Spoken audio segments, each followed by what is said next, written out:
la question de Raphaël. Shalom Rav. Il y a un principe de Mida Keneget Mida, C'est-à-dire que tout ce que Akadosh Baruch Hu nous envoie comme peine, comme souffrance dans ce monde, c'est fait pour venir réparer ou du moins nous réveiller, pour voir si on n'a pas fauté quelque chose, si on n'a pas fauté, pour se remettre en question. Mida Keneged Mida, ça signifie mesure pour mesure. C'est ça. C'est-à-dire, j'ai fait moi une Avera, Akadosh Baruch Hu va m'envoyer quelque chose qui va me faire rendre compte de cette Avera, a priori. Te rendre compte ou réparer? Me rendre compte d'abord, puis réparer ensuite. Certaines maladies sont faites pour ça, je pense, puisque c'est une souffrance, c'est une peine. Le sida, par exemple, je pourrais comprendre que ça vienne réparer une faute que j'aurais fait ou qu'une femme aurait fait par le brit. En revanche, il y a certaines maladies, on a beau chercher le kécher avec... Pas parler en français. On aurait beau chercher le lien avec une faute qu'on aurait fait, on a du mal à trouver. Un cancer, par exemple. Comment est-ce qu'on peut se remettre en question correctement? Est-ce que si on se remet en question et qu'on répare la faute, la maladie va partir? Ok. Bon, il est vrai qu'il y a dans la Torah ce que tu appelles Mida Keneged Mida, c'est-à-dire mesure pour mesure. Mais on ne peut pas réduire les souffrances et les maladies à dire dans tous les cas c'est mesure pour mesure. La Gemara dit dans le début du premier chapitre de traité Brachot, page 5 là-bas, toute une page sur les souffrances, qui dit qu'il se peut qu'il y ait aussi des souffrances qui sont des souffrances d'amour.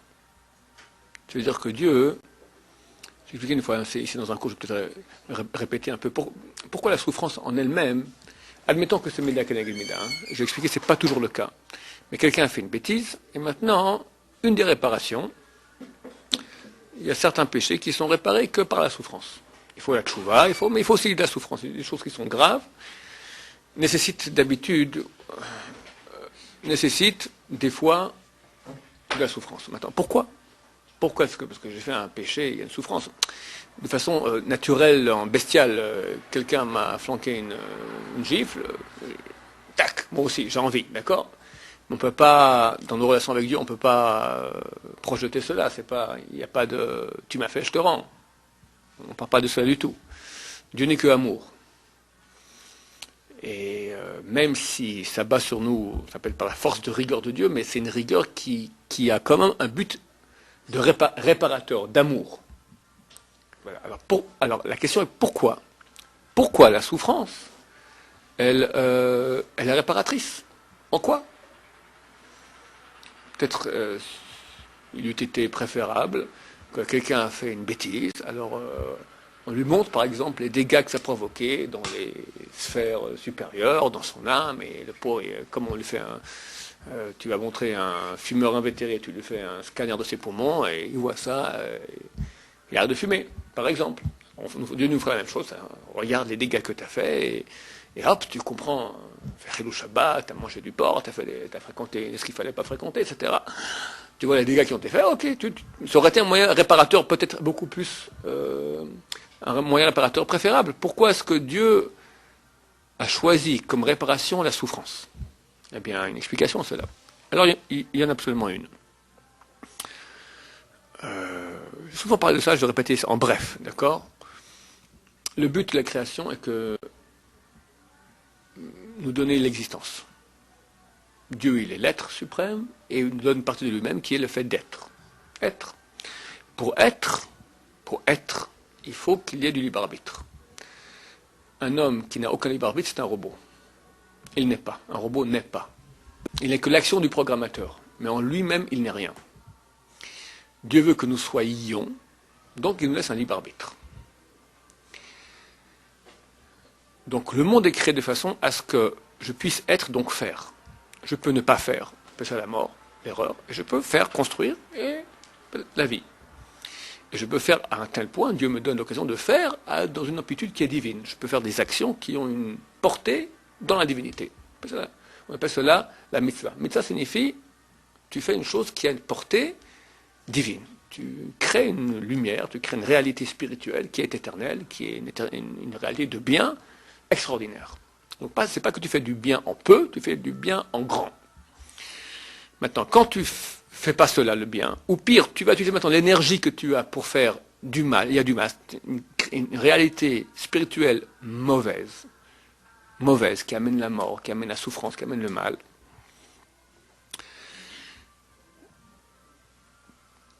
Qu'est-ce qui s'est passé? Pourquoi tu as choisi de faire le mal plutôt que de faire le bien? Le bien, il est construction. Pour une construction, il y a un effort qui est nécessaire. De plus, Dieu a créé, pour qu'on ait ce libre choix, une tentation du mal qu'on doit vaincre. Quand je vaincre, quand par moi-même j'ai une tentation, c'est moi qui fais. Donc j'existe. Si de son naturel, je ferai le bien, sans décision de ma part, c'est dans ma nature, c'est pas moi, c'est ma nature, c'est malgré moi. Donc il y a une tentation du mal. Donc chaque fois qu'on fera le bien, il y aura une construction et un effort. Repousser la tentation et construire. Quand au contraire je fais le mal, c'est une démission. Je n'ai pas envie de construire. La tentation elle est bonne, je me laisse glisser dans la tentation. Donc en fait, nous faisons le mal par démission. Démission de moi-même, non effort. Comment on peut réparer cela? Que par effort. Attends, le mot effort et le mot souffrance, c'est le même mot. Simplement, effort, c'est en petite dose, souffrance, c'est en grande dose. Un grand effort, c'est une souffrance, une petite souffrance. Si quelqu'un maintenant, j'ai un exemple que je reprends très souvent, je le répéter, quelqu'un ne sait pas le matin pour venir à la prière, ou il arrive un quart d'heure en retard. D'accord? C'est le cas de beaucoup de personnes humaines. Qu'est-ce qui se passe? Quand le réveil sonne, il y a l'ange du bien qui vient, qui lui dit « Lève-toi ». Côté positif. Lève-toi, allez servir Dieu à la prière. Ah, quelle joie! Immédiatement, il y a l'autre qui vient et qui lui dit « Mais il fait froid. Encore un peu. » On éteint le réveil, on remet l'oreille bien et dans l'autre sens. Encore un petit quart d'heure. Le un quart d'heure fatal. Maintenant, on s'habitue à cela, c'est très dur de s'en sortir. Ça devient malgré soi. Vraiment, c'est très dur. Tu pèses 1 tonne le matin. Quelqu'un comme ça, 40 ans, il arrive, de toute façon, comme une montre suisse, un quart d'heure de retard à la prière. À cause de ça, sa prière, elle est plus ou moins ratée. Bon, il va arriver au Lamaba, dans le monde de vérité, il a raté. Dieu l'aime. Il ne veut pas qu'il arrive raté. Même au niveau de l'âme, il se peut qu'elle est en contact direct avec Dieu. Nous, on n'est pas conscient de notre âme. On est très inconscient de nous-mêmes, de notre moi profond. En fait, l'âme dit à Dieu, écoute, Dieu, bientôt je vais mourir. C'est marqué très fort, nous ne voyons pas, mais Mazal, la Gemara dit comme ça. L'homme ne voit pas, mais son Mazal voit. Son Mazal, c'est son âme. Son âme voit des choses que nous ne voyons pas. Il y a des prémonitions, des choses, des fois, ça passe un peu. La Messa, elle va bientôt mourir. Elle dit, je ne vais pas rêver maintenant, dans le monde de vérité, avec 40 ans de ronflement. Elle dit, mon vieux, voilà, t'as plus que 2 mois. Qu'est-ce que je peux faire? Je te dis tous les matins de te réveiller, tu n'es pas réveillé. Dieu, je t'en supplie, fais quelque chose que je puisse réparer ça. Bon, si tu veux. On va prendre tous les efforts que tu aurais dû faire le matin pour te lever. C'est dur de se lever le matin, quand il fait froid, en hiver, à l'heure. On va appeler ça une joule de souffrance, d'accord? Une unité de souffrance. C'est supportable, on peut, c'est pas trop dur. Supportable de se lever le matin, beaucoup de gens le font. Mais si maintenant je prends 40 ans de ces souffrances que tu aurais dû avoir et que tu n'as pas eues, et que je les administre en une fois, chimiothérapie, contrôle du fisc, divorce déchirant, accident de voiture tout aussi déchirant, etc. Souffrance très grande. La souffrance, qu'est-ce que c'est? La souffrance, elle est. Tu es venu sur Terre pour faire. Faire égale effort. Effort égale souffrance. Ce que tu n'as pas fait en light, on te le fait en très rapide, concentré. La souffrance, c'est égal une participation, une activation de l'être. On va appeler ça comme ça. Une participation active de l'être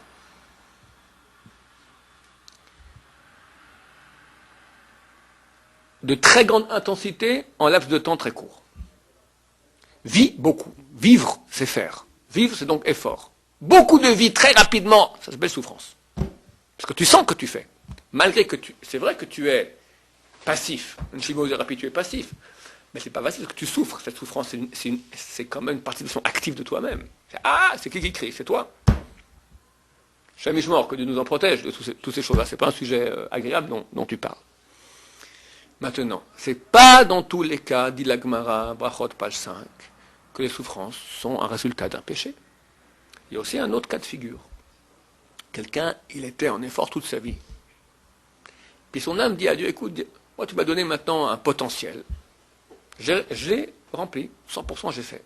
Mais je veux plus. Je veux du 400%. 400%. Il me dit, mais toi tu es à 100%. Je veux plus. Comment on peut faire plus? Tu as une vie de 120 ans. 120 ans, tu peux faire un certain nombre de mitzvot. Comment on peut faire plus? Même système exactement. On appelle cela souffrance d'amour. Dieu fait souffrir quelqu'un pour le rapprocher de lui. Parce que c'est une activation de l'être. Alors bien sûr, ce n'est pas que la souffrance en elle-même. La souffrance est ta réaction, la émouna, la foi que tu as, l'amour de Dieu que tu as. Tout cela donne une qualité. Bon, je parle de choses qui sont très dures, parce qu'on n'est pas très au niveau, nous-mêmes, de recevoir une souffrance. Mais les gens qui sont au niveau, le Rav Shach. Le Rav Shach, il a fait l'oraison funèbre du Rav Yecheskel Avramsky. Le Rav Yecheskel Avramsky, c'est un grand sage d'Israël qui a écrit un commentaire sur les Tosefta, qui s'appelle Chazon Yecheskel. Chazon Yecheskel. Ce Rav Yecheskel Avramsky a fait 5 ans en Sibérie. Pourquoi? Lui-même a dit, je sais pourquoi. Mida keneged mida. Lui, il a su pourquoi. Il fait 5 ans en Sibérie. Parce qu'une fois à Kippour, quelqu'un est venu le voir, un juif, qui souffrait de ne pas manger. Et il lui a dit, reviens, allez vérifier, tac, tac. En attendant qu'il a fait les vérifications, est-ce qu'il peut oui ou non manger Shabbat, et le type, Yom Kippour, le type, il est mort. Et quand tu es assassin involontaire, alors la sentence, elle est galout, exil. Exilé en Sibérie. Lui dit, je sais que c'est pour ça que je suis parti ces 5 ans en Sibérie. Lorsque le Rav Avramsky est décédé, le Rav Shach a fait son avant funèbre, a dit, je suis jaloux de toi, de ces 5 ans que tu as fait en Sibérie. Tu comprends ça? Moi, je ne comprends pas. Heureusement que je n'ai pas fait 5 ans en Sibérie. Mais ça, ce sont... Pareil, servir Dieu. Nous sommes des flegmatiques. On n'est pas des grands amoureux. Un grand amoureux. Quelqu'un il est fou, furieux de sa femme, de sa mère, de ce que tu veux. Demande-moi de cueillir la lune. Ça se dit ça dans les poèmes, non? Il est prêt à... Demande-moi ce que tu veux. Pour toi, je le ferai. Les amoureux de Dieu, ils veulent faire plus. Ils veulent plus. Ils ne veulent pas pépère. On ne veut pas pépère. C'est un amour flamboyant, passionnant. Ça existe. La personne lui dit, tu veux souffrir? Non, je ne vais pas souffrir. Mais son âme, au niveau de l'âme, la réalité, oui, elle dit, moi je préfère. Je suis une grande amoureuse de Dieu. Ça existe aussi, souffrance d'amour. Il faut savoir. Et nous ne pouvons pas savoir, nous, à notre petit niveau, quand une souffrance arrive sur quelqu'un, est-ce que c'est une souffrance d'amour, est-ce que c'est une souffrance de réparation? Et où est le mida keneged mida? Si c'est une réparation, c'est très rare de savoir à notre niveau, en quoi c'est une réparation de quoi? Tu as dit auparavant, le sida, il vient réparer la brite, donc les interdictions sexuelles. Oui et non. Quelqu'un qui a fait le corneau, oui, avec sa brite, je suis d'accord. Mais quelqu'un à l'hôpital, il y avait une seringue qui n'était pas bien nettoyée, et l'infirmière s'est trompée, il s'est ramassé un sida. C'est de sa faute. C'est là que t'as pas de chance, ça. Hein? C'est même pas de chance, tout vient de Dieu, mais pourquoi? Pourquoi? On peut pas dire, c'est pas forcément parce qu'il a fait. Alors, peut-être il y a aussi réincarnation, ça se peut. Nous sommes tous aujourd'hui des réincarnés, et on a les choses à réparer de nos gilgoulim, de nos réincarnations passées. C'est tout à fait possible.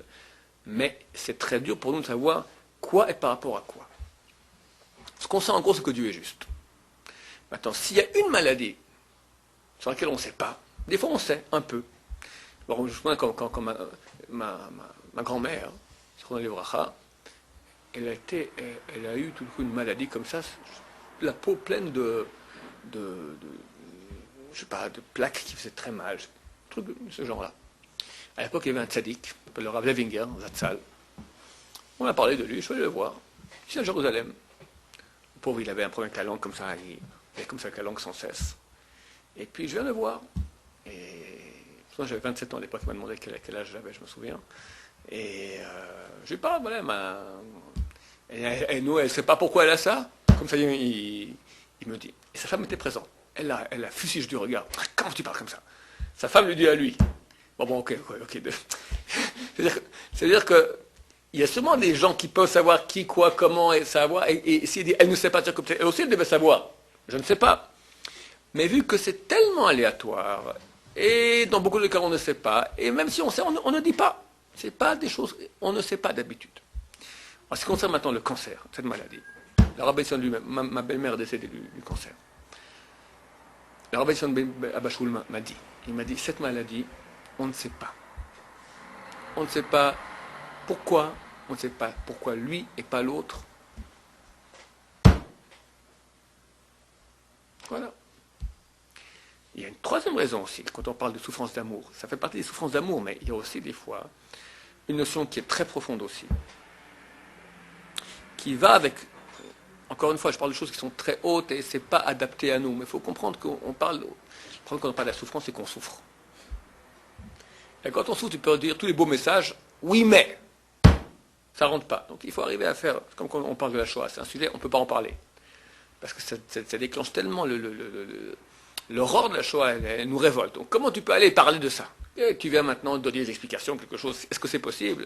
C'est l'horreur dans la souffrance, et il n'y a rien à dire, on se tait, on souffre, c'est tout. Chaque souffrance, c'est du même type. Pourquoi il y a souffrance dans le monde? C'est une question des questions. Maintenant, on peut comment en parler? En théorie. Au niveau très rationnel, sachant que, au niveau des âmes et de Dieu, que si effectivement Dieu il est juste et il est bon et il est comme ça, donc il y a toute une raison à qui, à quoi, comment. Mais c'est très dur de faire atterrir ça dans la réalité, définir. Je commençais à dire qu'il y a aussi dans les souffrances d'amour, il y a des juifs qui aiment Am Israël, du fond de leur corps, comme vous tous, et qui sont prêts à souffrir pour Am Israël.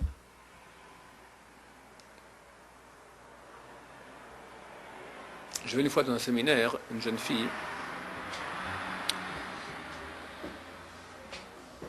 fille qui fréquentait que des non-juifs. Je lui dis, c'est interdit d'après la Torah. Elle me demande pourquoi. Je lui dis, parce qu'on a des âmes différentes. Et quand tu as une relation, c'est pas une relation des corps, c'est une relation des âmes. Et vu qu'on est différents, ça fait un court-circuit, boum, badaboum. Interdit, grave. Elle me dit, pourquoi vous dites qu'on est différents? On a les mêmes corps. Donc a priori, on a les mêmes âmes aussi. Prouvez-moi qu'on a une âme différente. Nicole. Alors j'ai une idée, je lui ai dit comme ça. Je lui ai dit, si demain on apprend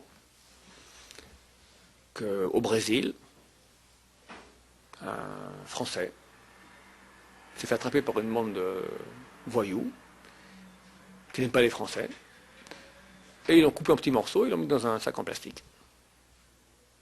Et on filme ça à la télévision. Et tout le monde voit ça. Réaction. Tout le monde est horrifié. Souffrance humaine. Fait mal. Chaque Français sera touché, parce qu'on a touché la France.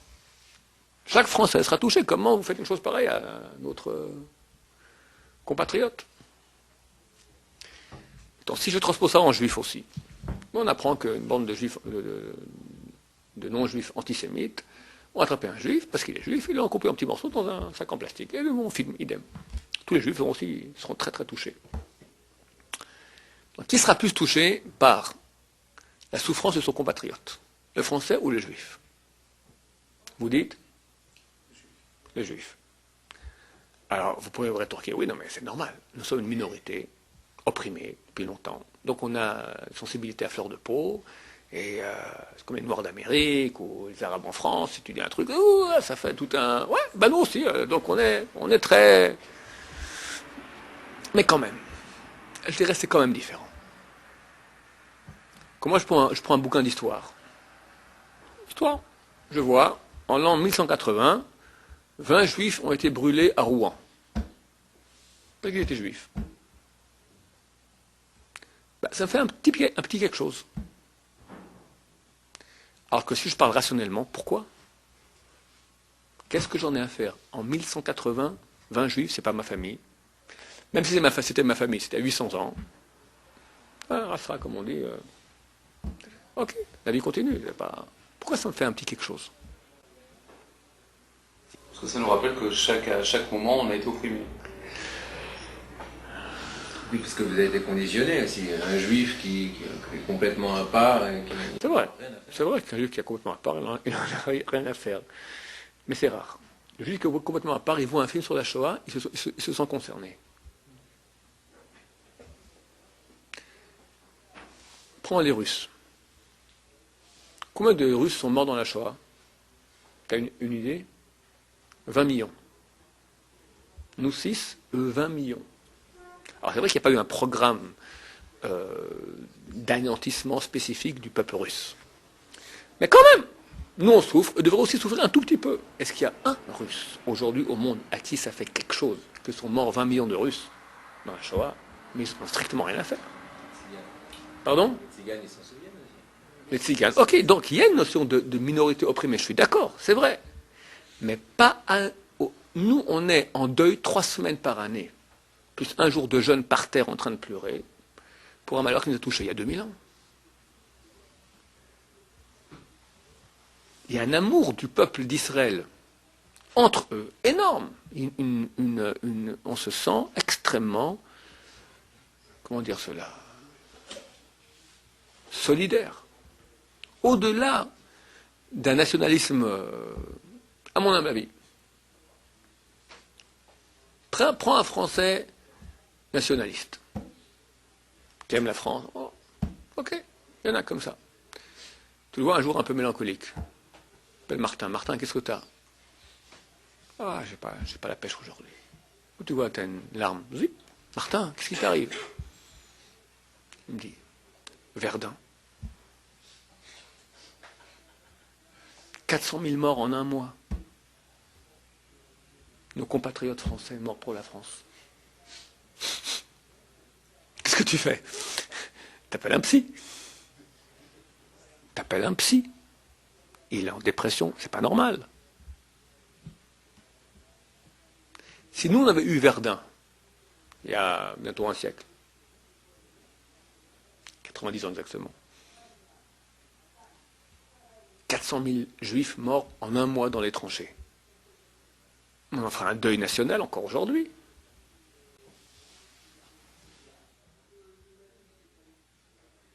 On a une culture de se rappeler, c'est comme ça. Ouais.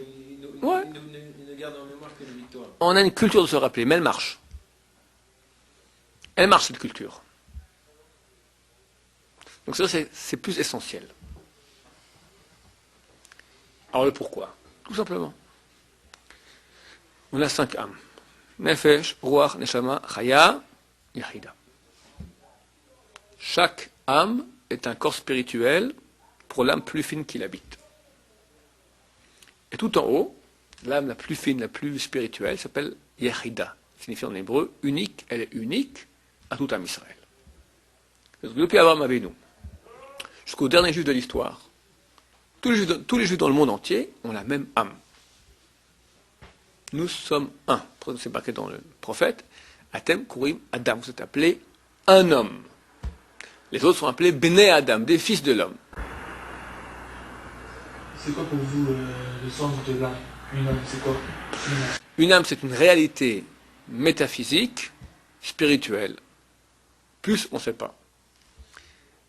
En tout cas, il y a une réalité qui fait que toi et moi et nous tous, on est un quelque part. Au niveau très haut de notre âme.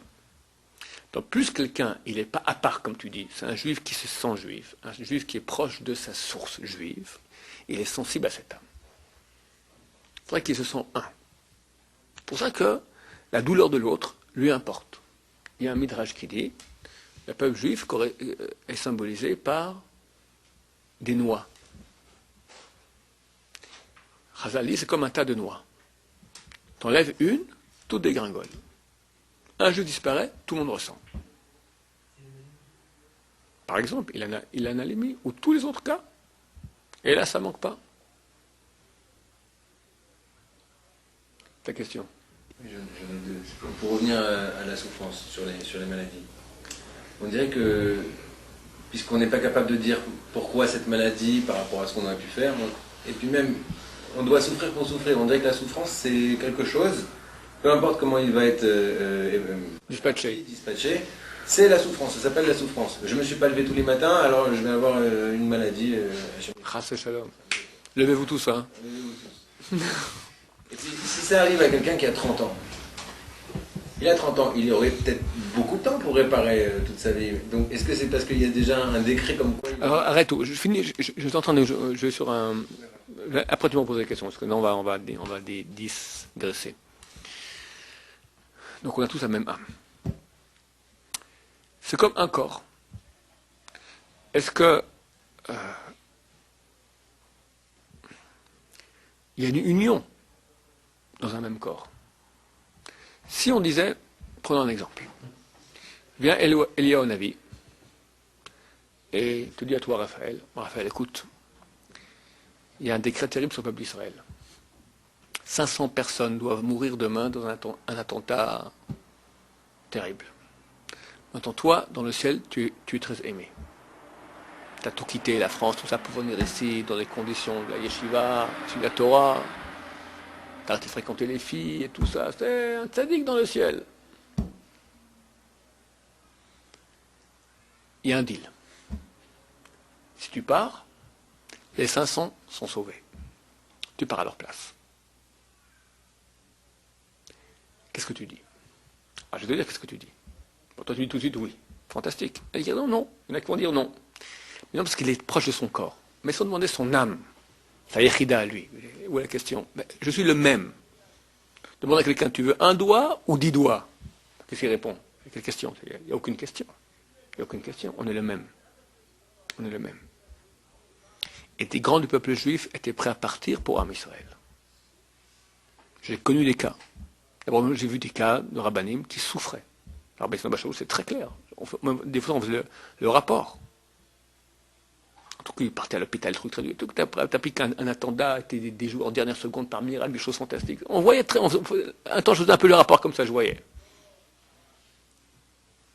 Mais t'as des cas, on sait très bien, des gens sont partis. Je te raconte un cas, mieux vaut, au lieu d'expliquer, je vais te donner un cas, tu comprendras beaucoup mieux. C'était en février 98. Ici à Jérusalem, toutes les semaines, il y a un bus qui éclate. Chaque fois, une vingtaine de morts, 50 de blessés mutilés à vie. Au mois de mars. Au mois de mars, c'est la fête de Purim. La grande chassidoute de Gour. Gour, c'est une des plus grandes cours de chassidim qu'il y a ici en Israël. Le Rebbe de la chassidoute s'appelle le Rab Menachem Pinchas Alter de Gour. Jour de Purim, qui est un jour de réjouissance, de rire. Il pleure. Il dit, pourquoi vous pleurez? C'est un jour de réjouissance aujourd'hui. Purim. Il dit, comment ne pas pleurer? Tout ce qui se passe est terrible. Il faut que ça s'arrête, je dois faire quelque chose. Un Chassidim vient le voir, lui dit, Kodara, Mazal Tov, j'ai eu un enfant, demain c'est la Brit Mila, je viens prendre conseil chez le Rav, tu as une idée, quel nom je pourrais donner à mon fils? Il dit, je sais quel nom tu vas donner, je ne te le dis pas maintenant, demain tu sauras déjà la Brit, comment l'appeler. Le soir, avant d'aller dormir, il dit à sa femme, Shalom. Quoi Shalom? Shalom. Il va dormir, il ne s'est plus jamais relevé. Il est mort dans son sommeil. Le lendemain matin, le chassid il a appelé son fils, la Brit Mila, au nom du Rebbe qui venait de décéder. Dès ce jour, il n'y a plus aucun attentat à Jérusalem durant une année ronde. Et je me souviens bien dans tout Israël. En tout cas, Jérusalem, c'est très très clair. Soit plus dans tout Israël ou dans Jérusalem. Une année, plus aucun attentat. Alors, ce sont des personnes qui sont très hautes, qui eux-mêmes décident. Je ne sais pas comment ils font. Nous, toi et moi, on décide de, allez, Dieu, on veut partir. C'est pas comme ça que ça se passe. Eux, c'est des gens très hauts. Maintenant, des fois, il y a des gens qui sont très hauts comme ça. Puis il y a le commun des mortels. Et eux ne sont pas au courant, mais leur âme, elle est au courant. Et on lui fait le deal comme moi je t'ai fait maintenant. Il dit tout de suite. Et il part. On ne sait pas pourquoi. Maintenant, ça peut être partir, ça peut être souffrance, ça peut être un cancer, ça peut être autre chose. Ça fait partie. La souffrance, parce qu'on est un. La souffrance du clan Israël. Même les bébés. Pour la question, pourquoi les tzadikim sont partis dans la Shoah? Pourquoi des bébés? C'est la réponse. Un bébé. On va demander, tu veux faire un deal, un bébé? Un bébé, c'est un bébé, il ne sait pas parler. Mais son âme. L'âme d'un bébé, c'est un bébé ou c'est un adulte? C'est un adulte. L'âme dit, aucun problème. Pour Am Israël.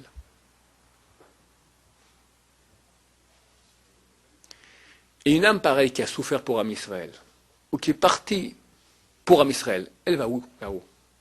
Quelle est la lumière? C'est ce qu'on appelle souffrance d'amour. C'est certain que ça fait partie de souffrance d'amour. C'est indécence. Auparavant, j'expliquais en tant que quelqu'un qui est amoureux, il est prêt à tout faire. Mais dans un autre sens, c'est pas tout faire pour Dieu, pour tout faire pour Am Israël.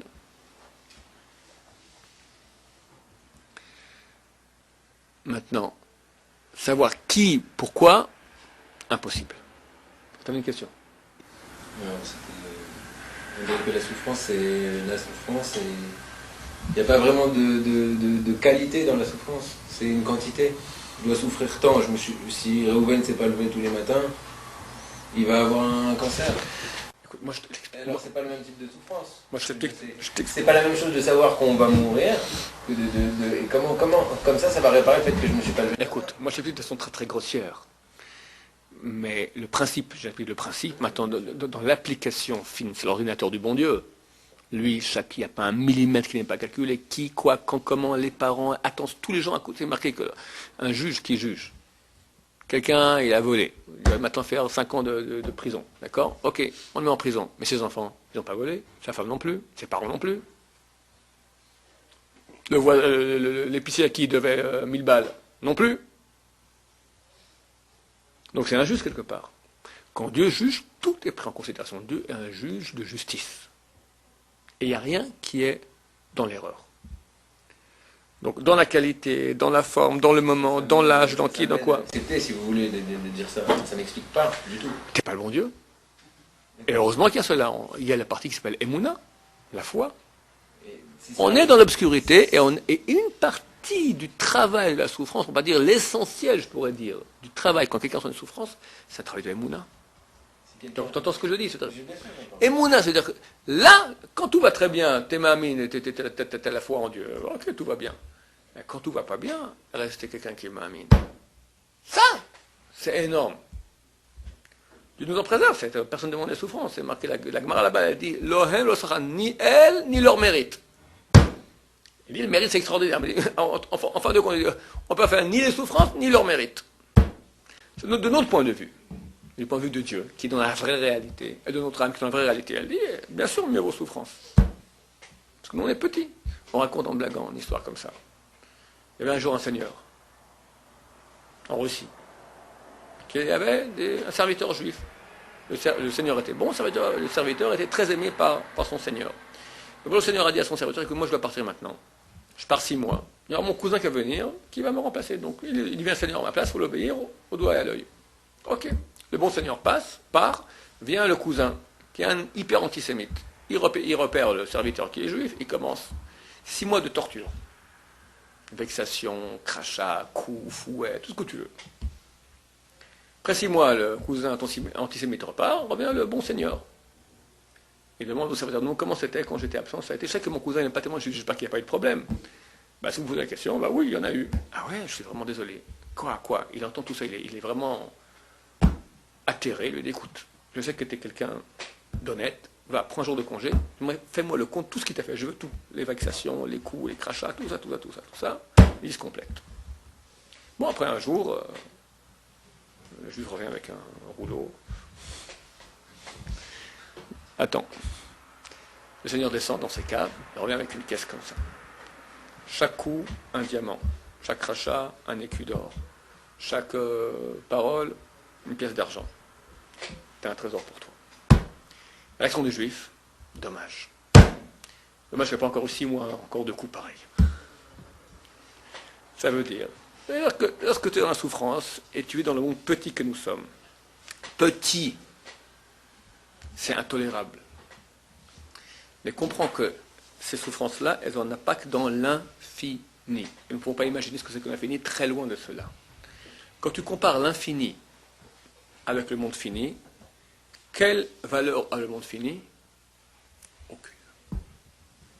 C'est de l'acquisition, c'est de l'investissement, c'est de la vie dans le monde de l'infini, dans la divinité, pour l'éternité. Donc, nous, on va arriver là-haut. On va dire, vous êtes des nuls. Pas de chimiothérapie. On va dire, heureusement. Quoi. Ouais, mais là-haut. Là-haut, c'est quelque chose. Alors, on ne demande pas les souffrances, mais si tu regardes de façon rationnelle, entre l'infini et le fini, le choix, il est facile. Ouais, petite dernière, parce qu'on est un peu en retard. Si cette maladie arrive à quelqu'un qui a 30 ans, Chez Méchement, oui. Et alors aujourd'hui, ça va de plus en plus jeune, ouais. pour 2 mois ou 2 ans même à vivre, il n'y aurait pas un autre moyen de réparer que 2 ans? Ou alors est-ce qu'il est déjà décrété qu'à 32 ans, il doit disparaître? Il y a moyen de rallonger, bien sûr. Par les prières, Et puis, une tchouva par sur les prières, lui-même, pour mais- Tchouva, mais sur quoi? tous les moyens. C'est très tôt de savoir sur quoi, mais en gros, je t'ai dit auparavant, le grand titre de la souffrance égale Emouna. Quitter l'importance que me donne la réalité pour me brancher beaucoup plus vers Dieu. Parce que c'est quand tu as la souffrance, tu es occupé tu as besoin de Dieu. Donc c'est certain que c'est un tremplin pour se rapprocher de Dieu énormément. Voilà, que Dieu fasse en sorte que bientôt nos souffrances s'arrêtent. B'ezrat Hashem, elles vont s'arrêter. Et B'ezrat Hashem, que Dieu ait pitié de son peuple. Amen, Ken Yiratzor.